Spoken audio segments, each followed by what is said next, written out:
সম্প্রতি শিলিগুড়ি করিডোর ঘিরে ৩টি নতুন সেনা ঘাঁটি নির্মাণ করেছে ভারত, যা ছিল স্থলভাগে নিরাপত্তার বড় প্রস্তুতি। এবার পশ্চিমবঙ্গের হলদিয়া নদীতে নতুন একটি নৌঘাঁটি স্থাপনের সিদ্ধান্ত নিয়েছে দেশটির নৌবাহিনী।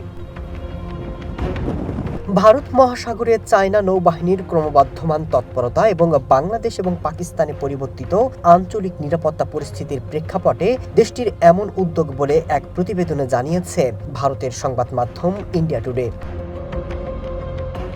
বলা হচ্ছে, হলদিয়া থেকে শিলিগুড়ি পর্যন্ত ভারত ব্যাপকভাবে তাদের সামরিক শক্তি বাড়াচ্ছে। পূর্ব দিক এখন ভারতের কৌশলগত অধিকার, আর সেই অধিকার নিয়ে কোনো ঝুঁকি নিতে রাজি নয় নয়াদিল্লি।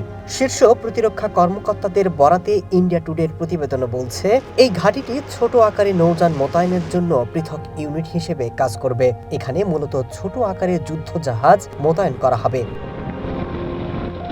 কলকাতা থেকে প্রায় ১০০ কিলোমিটার দূরে এবং বঙ্গোপসাগর পার্শ্ববর্তী হলদিয়ার অবস্থান। এর ফলে বঙ্গোপসাগরে সহজেই পৌঁছানোর ক্ষেত্রে জটিলতা এড়ানো সম্ভব হবে বলে মনে করছেন ভারতের কর্মকর্তারা, যে ঘাঁটিতে প্রায় শতাধিক অফিসার এবং সেনা থাকবেন। শুধু তাই নয়, যুদ্ধজাহাজগুলো ১০০ টন ওজনের, ৪৫ নটিক্যাল মাইল গতিসম্পন্ন, মেশিনগান সহ একাধিক অস্ত্রে এগুলো সজ্জিত থাকবে। যে কোনো প্রয়োজনে এই ঘাঁটি থেকে দ্রুত হামলা চালানো সম্ভব বলে মনে করছেন নিরাপত্তা বিশ্লেষকরা। Masud Rana, one international desk.